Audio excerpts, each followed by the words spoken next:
Hello guys, আসসালামু আলাইকুম। তো আজকে আমরা রূপপুর পারমাণবিক বিদ্যুৎ কেন্দ্র বানাচ্ছি। তো চলুন দেখা যাক। রে দুইটা করে কাড়ি আনো, কাড়ি আনলে ভাড়া ধুমা ধরামো।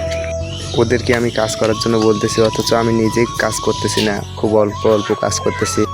এইদিকে আমরা আস্তে আস্তে সব কিছু জিনিস তৈরি করে ফেলতেছি, ধীরে ধীরে সব কিছু। প্রথম যে এই জিনিসগুলো দরকার, কলার ঢোকনা, এটা দিয়ে আমরা বানাবো চারটা রূপপুর পারমাণবিক বিদ্যুৎ কেন্দ্রের মাথা।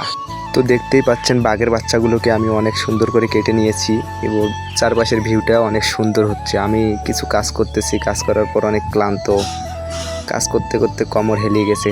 কি সুন্দর একটা অবস্থা, বাহ! এবার সত্য বাঘের বাচ্চা দিয়ে হচ্ছে না, একটা বড় কোদাল নিয়ে নিলাম, আস্তে আস্তে সব মাটি খুঁড়ে ফেলতেছি, একে একে আমাদের কাজ আগাচ্ছে।